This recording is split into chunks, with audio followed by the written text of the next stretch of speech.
Friends, we are back once again. Welcome back to Sports Talk in the Man Cave. It's been a while. Guys, I've missed you all. It's nice to see your faces. It's been a while. We miss you too, man. Everybody been out quarantine for a while now. Yeah, it's been quite a while. Hair's bad. Carlos's hair looks great. Good.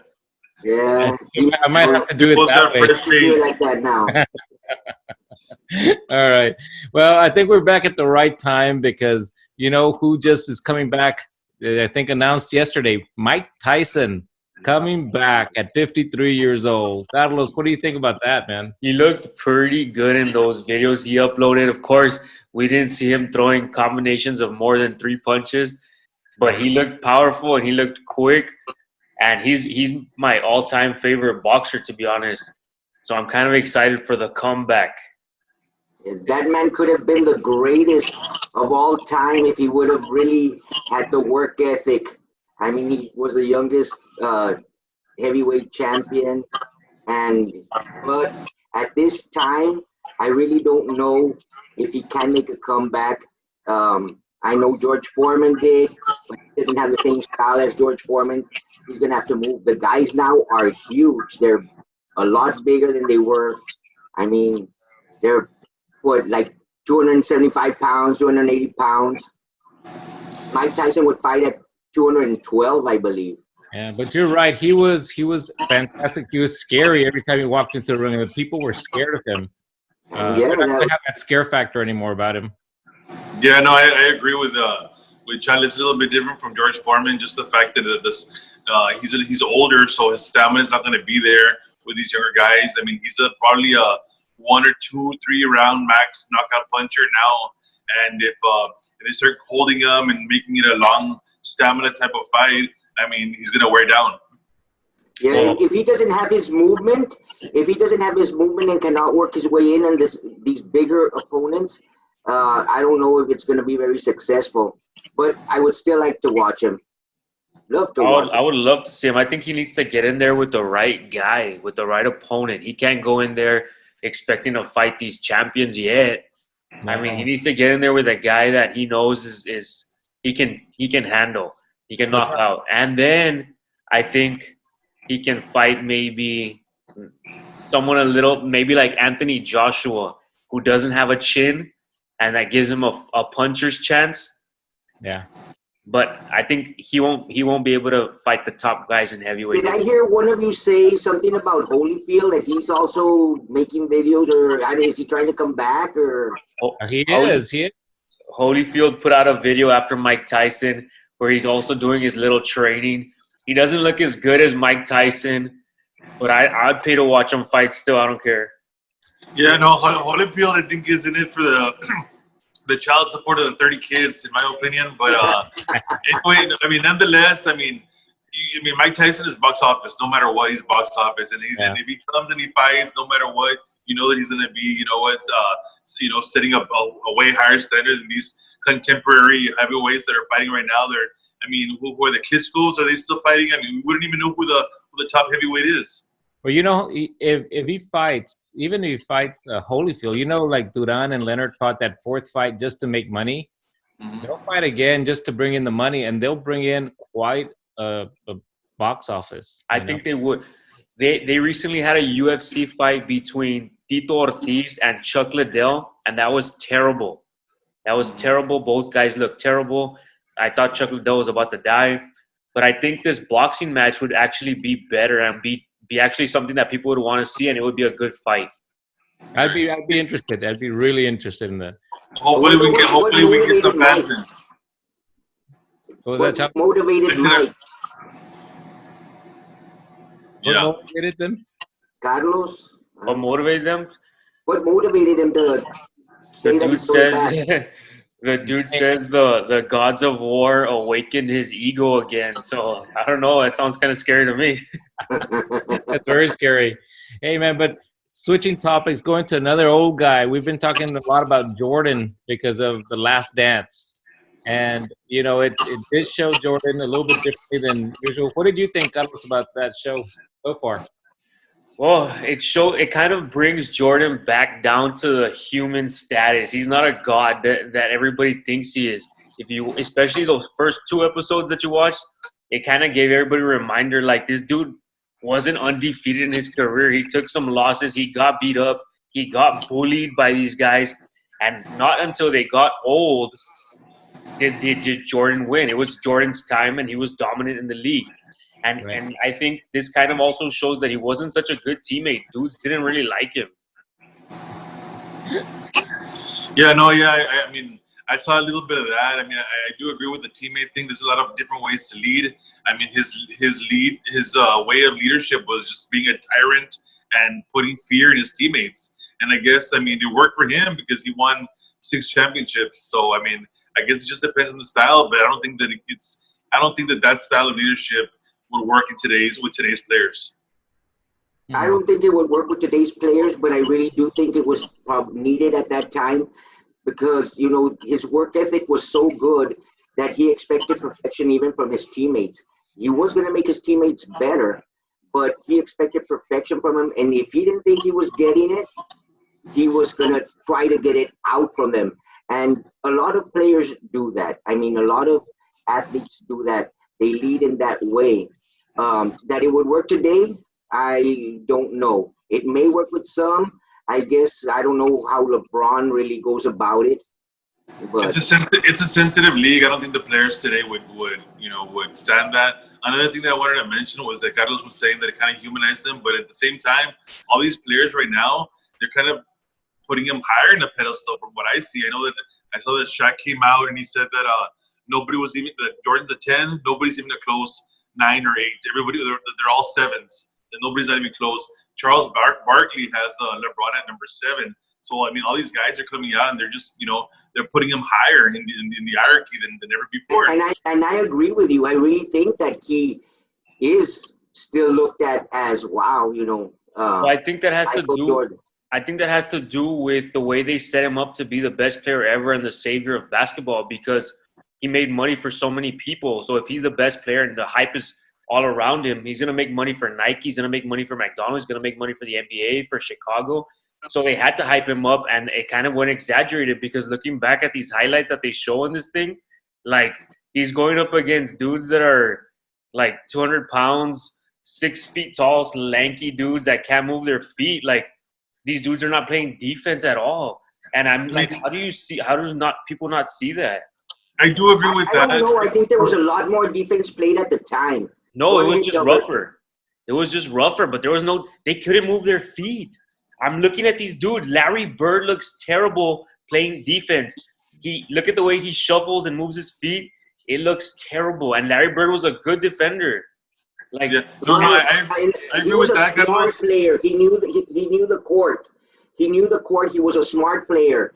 Not that he was a great defender. I mean, he was just a very smart. Yeah, but Carlos makes a good point, and we talked about this before, saying it's hard to compare a decade against a decade now. The players are different. They're bigger now than they used to be. They might be faster, maybe stronger, very different. The toughness is they were tough back then. A lot of fights, a lot of hitting, contact. And the other thing is, I think maybe Jordan, do you all think that maybe Jordan got some of that because he was playing against Bird, he was playing against Magic, he was playing against all these great players and against Barkley. And he had to be dominant in the league, you had to do something special. And maybe that's why he was the way he was. Yeah, I agree with that. But the only thing that I want to say is that when Kobe started playing, I had that argument with other people about, I never said that Kobe was better than Jordan, but I said that when Kobe came up and started playing good, there was people. Kobe was kind of like the exact same physical specimen as Michael Jordan was. When Michael Jordan was playing, he had nobody to compare to him. There was probably one player, and that was Clyde Drexler.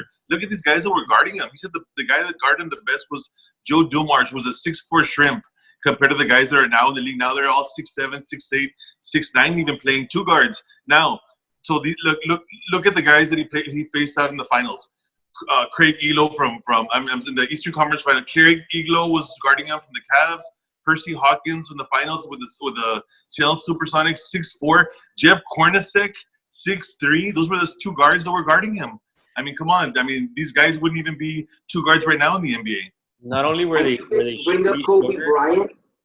Not only were they way shorter than Jordan, but they could not move their feet at all, and they were so skinny. Like LeBron would dominate that league.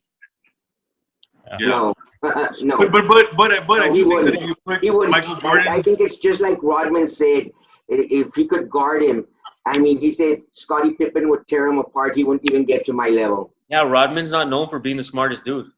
Yeah, but he was known for being a very good basketball player and a very good defender and a very good rebounder. He's It's gonna defend basketball. his era. He's gonna defend his era.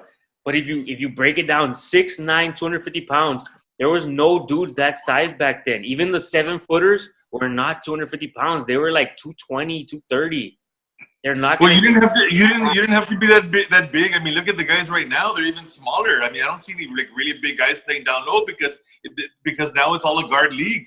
So I mean, imagine him going down the lane. He was gonna get clothesline. I don't care how big the guy is. He was gonna get clothesline, and he was gonna have to go to the free throw line. And he still has.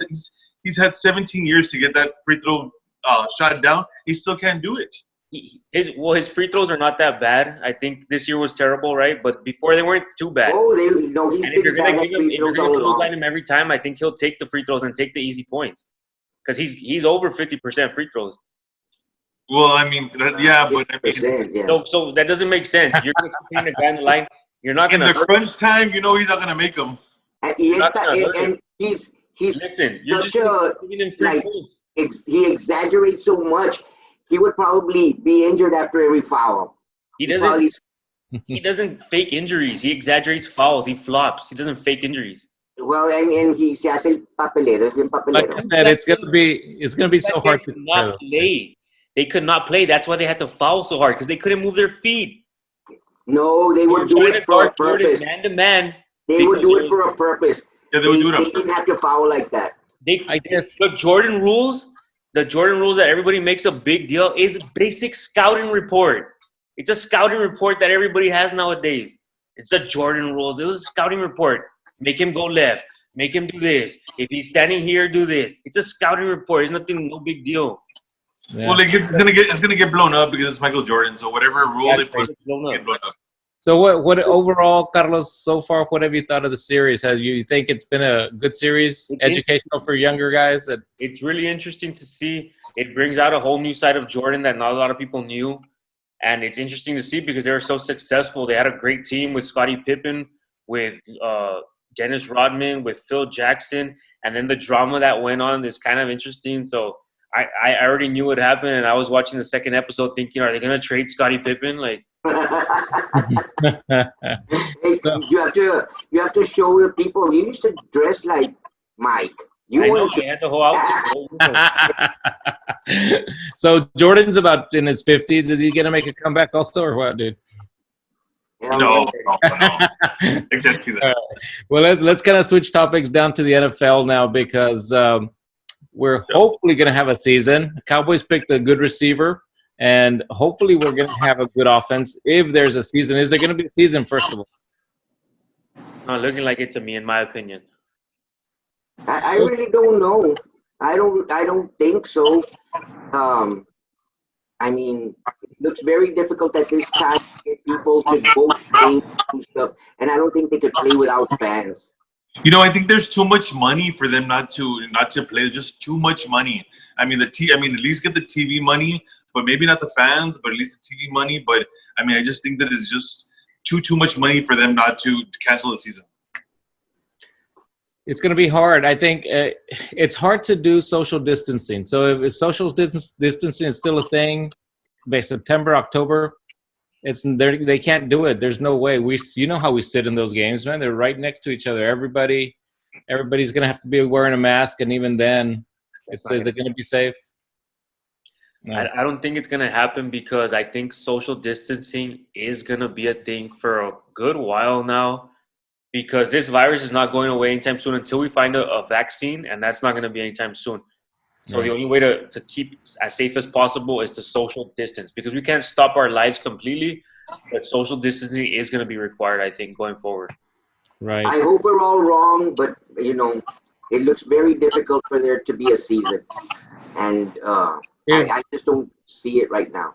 I mean, I can see that if there is a season, maybe they make the Super Bowl pay-per-view do something different. That's a good idea. Yeah, I got to recover some money. Yeah. So that might be an option for them possibly, but it's going to be hard. But now players still want to get paid, and Dak still wants to get paid, and there's a new contract for Dak. What do you guys think about that? You better take it. Better take it, yeah. It's a lot of money. 35 million, right? Yeah. And Yeah, I think what we were talking about earlier, I think is that the contract once he gets it, it's gonna the other quarterbacks are coming up for free agency, which is like Deshaun Watson and Mahomes. Their contracts will dwarf Dak's contract, so the agent is just trying to play it by market value. And as a fan, as a Cowboy fan, I mean, I would rather him take a pay cut, but I just don't think it's gonna happen. yeah. And we also mentioned that the way that it's going right now with this, that there may be a season, may not be a season. We don't know how the contracts are going to be in the future because this may go on for a while. I mean, yeah, I wouldn't doubt it if it goes on for a whole year, maybe more. So we don't know how the contracts will be. But I was saying it really pisses me off that he's being so selfish, and that I really doubt his will to win and put good players around him. I mean, there's no way that he could take most of the money and put the best players possible around him to win. So I don't know why he's so selfish. It's going to be hard. I mean, very few players are willing to give up their money for better players around them. Like I know Tom Brady did it, and it worked. Very few other players are willing to do that. And the Spurs, that's the way they would do it. They would all take cuts, and if not, they wouldn't have been nowhere, at that time. And it has to happen if you want to win. Yeah, and I think that maybe Jerry Jones was thinking about it. He overpaid for Smith. He overpaid for what's his name, Ezekiel Elliott, and maybe he's learning from his mistakes. I want to overpay Dak. Yeah. And I think that it's going to be one of those things. I mean, they're going to pay him. He's going to sign.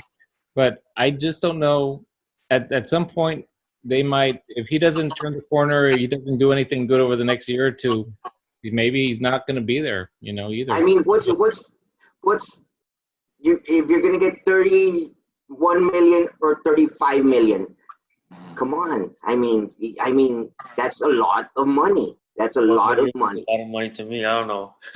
I guess the good thing about it is that we have that insurance policy when we got Andy Dalton. I mean, with the pieces that we have around him, I think that he can do it. No, so that guy is good. I think he can do it. They have similar stats, and you sent the video that showed him with pinpoint accuracy. Amazing, yeah. with two little kids rushing him also. Over his ankles. So yeah, he looks good. Yeah. So if they get the pieces around any of these two quarterbacks, I think they can do it. Yeah. Now, talk about quarterbacks. Brady went to Tampa Bay. It'd be a shame not to be able to see him play with Tampa Bay. How do you guys think he's going to do there?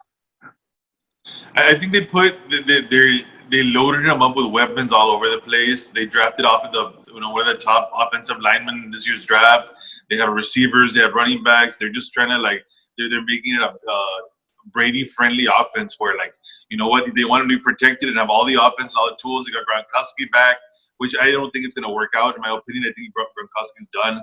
I thought I saw him struggling throughout this last year with the concussions, and I think he's just going to be there for maybe the red zone, I think mainly. And I don't know. I don't think it's going to happen. I think that we're giving him too much credit. At his age, I think he's done. I think Gronkowski's comeback is going to work out better than Tom Brady's here because Gronkowski, he needed that year off because he was struggling, like you said, with all those injuries. But his ability was still there when he was healthy. So I think he needed that year off. But Tom Brady last year did not look good. So I don't think no matter who you put around him, I don't think he's going to do good. He has good receivers around him. He has that Gronkowski. He has okay linemen, but I don't think he's going to do good. If they give him a little bit of time, he'll put the ball there.